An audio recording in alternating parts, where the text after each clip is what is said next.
Good morning and welcome to Good Day Weekend. It's Sunday, March 8th. I'm Lisa Evers in the Fox 5 newsroom. Thank you for joining us live right here on the Fox Local app. The conflict in the Middle East is intensifying this morning as new missile and drone attacks are reported.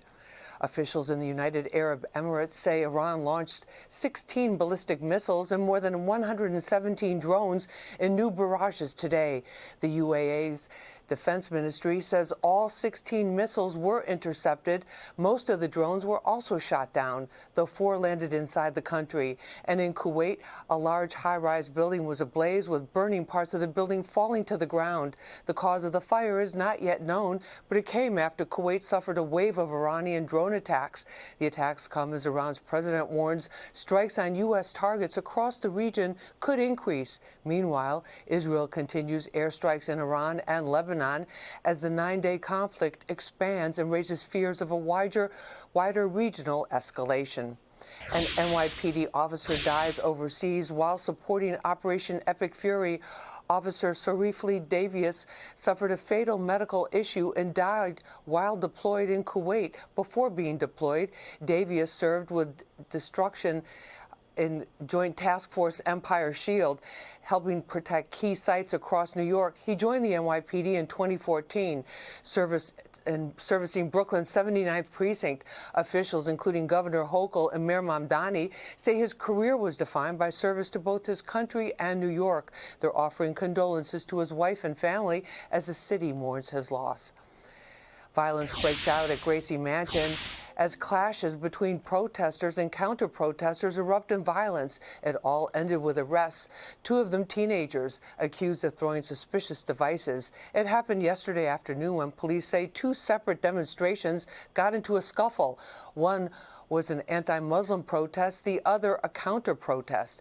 Police say an 18-year-old and 19-year-old from the counter-protest threw the ignited suspicious devices. NYPD Commissioner Jessica Tisch says the 2 counter-protesters were arrested for handling those suspicious devices. Another protester was arrested for deploying pepper spray. 3 others were taken into custody for disorderly conduct and obstructing traffic. A spokesman for Mayor Mamdani releasing this statement, reading in part, quote, "The crusade against Islamification gathering held outside Gracie Mansion today by Jake Lang, a vile white supremacist, was despicable and Islamophobic. Thankfully, the mayor and the First Lady are both safe, though the events are a stark reminder of the threats they both face regularly," end quote. And here's a look at your weekend weather today. A high of 66 degrees. All right. Tonight drops down to 46 degrees with mostly clear skies. Tomorrow, a nice day at 64 degrees. And no headphones, no flight. That's what United Airlines is saying about passengers who are blasting music and videos from their phones. Under a new policy, the company will even ban passengers who do not shut off the noise. Fox 5's Teresa Priolo is at Newark Airport. There are few things more annoying on a flight than a fellow passenger, or worse, a seatmate's very loud electronic device blaring without headphones connected. But is it worth a ban from the airline or being kicked off the flight? United thinks so. They've updated their contract of carriage document to include this small but mighty provision. Don't like that. Tell me why. I mean, I know why, but tell me why. Well, it's ridiculous. The new policy was written in at the end of February. Now, going headphone or earbud free is as great of an offense as tampering with the smoke alarm. That's all good with me. You're okay with this? Absolutely. Doesn't seem a little extreme? No. Why not? Tell me what you've experienced at Why can't you use headphones? Why do you have to bother the person next to you on a 4 or 5 hour flight? Why? Reaction to this one is mixed by flyers and attorneys alike. I just don't see that this is an enforceable provision. You'd have to be able to prove where the sound came from, whose device it came from, whether the individual was speaking, whether it was electronic, whether it was a mistake. Daniel Crone is an aviation attorney and a pilot. I'm on the side of this being a very, very poor decision on the side of United. Of the handful of people we spoke to about this at Newark Airport, all but one wondered why. I don't know if it's even a problem, to be honest with you. Usually most people will have headphones no matter what. So I don't know if people are going to you can't even hear anything anyway.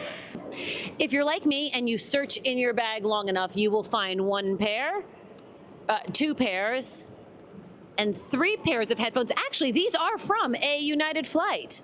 A good reminder that you can always ask for a complimentary pair of headphones once you board your flight. At Newark Airport, Teresa Priolo, Fox 5 News. A devastating loss for a 95-year-old man on Long Island. He's on a mission to find his wedding ring that slipped off while running errands. He's worn it around his finger for 70 years. Fox 5's Jody Goldberg shows us he is not giving up hope on getting it back. 70 years of marriage. June 17, 1956. Norman Goldsobel still remembers the moment he saw his wife Roslyn on their wedding day. I said, oh my God, isn't she beautiful? And ever since, the 95-year-old has rarely taken off the wedding ring seen in this photo. His goal, there are 12 notches around the ring that separate each segment. A mechanical engineer and a legal secretary who built a life together, raising 2 sons. And through it all, that notched gold band stayed right where it belonged. When I look at it, it's Roz. But 2 weeks ago, Norman noticed the ring was missing from his finger. He says he ran a few errands in Northport, first at this rehab, then to the grocery store, and didn't realize until he got home. I was washing my hands and I said, oh my God, my ring is gone. Since then, he's searched everywhere. I looked in my gloves, tore my car apart, torn everything in the house apart. As a matter of fact, the last thing I did was to take apart a vacuum cleaner bag. While Norman has few photos of the ring, he shared this sketch of it. It symbolizes our life together. It's such a part of our lives. And I would like him to find it and have it. What bothers Norm the most is he's not sure where the ring came off. He says no replacement could ever carry the same meaning and hopes once the snow melts a little, someone might find it. You know, it's old and worn and it's kind of scratched and it isn't shiny anymore. It's a well-worn ring. Norman says he always imagined it would stay with him forever. I wanted to be buried with my ring. I just always wanted to have Roz with me. For now, he's wearing his mother's ring in its place from the early 1900s. This is about as close as I will get to wearing another ring. As for the person who finds his, hey, you're in for one of the biggest dinners you've ever had. A small token for something that to Norman means far more than its weight in gold. On Long Island, Jody Goldberg, Fox 5 News. Let's talk food now. When people across the city and world think Deli, they think Katz's and that iconic pastrami on rye. Get ready to drool. Fox 5 photojournalist Mauro Bertoli and editor Patty Seitz-Honig take us to the Lower East Side.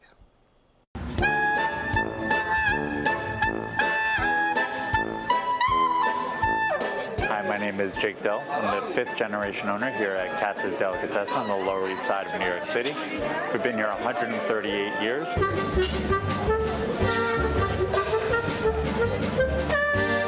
We do everything the old-fashioned way, the pastrami, the corned beef, matzo ball soup, latkes. You slice by hand. Little by little, you start learning, right against the grain.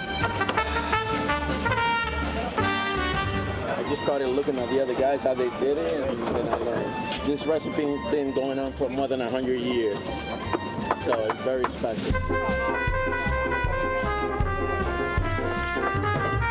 We go through about 70,000 pounds of meat every week. Most popular is pastrami, about 40,000 pounds a week of that pastrami. This is the best. So you guys should try. The most juicier, tender pastrami sandwich I've had. I got the pastrami Reuben on rye. I had the pastrami sandwich, and I think the mustard addition was really delicious. Pastrami? Pastrami, of course, yes. I like the pastrami. That's the best here. It's very juicy. It's tender. It melts in your mouth. Best sandwich I ever had. There's nothing else, just the pastrami.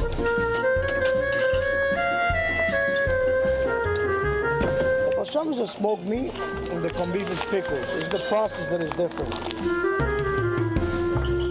These sandwiches are around 3/4 of a pound of meat. We've been doing this so long that you could weigh them, and most of the time they are always the same size. You eat one of these sandwiches, it's gonna hold you for all day. Most of the cutters here been here a long time. I came here right out of high school, 31 years. Everybody's been here 10, 15, 20, 25 years. Only 22 years. These guys here, all these guys here been here 20 years plus. In a special place here. So here we make us feel like family. When you work for Katz, it's a good job security. You know you're gonna work.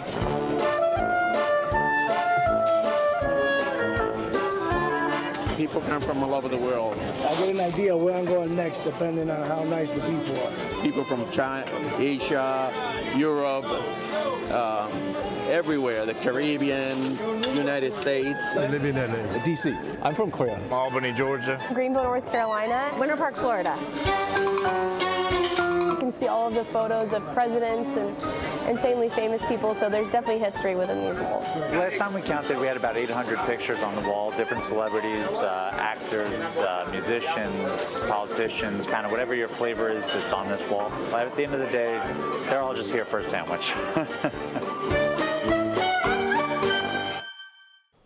Don't go away. We'll be right back. But first, here's the 7-day forecast for the week ahead.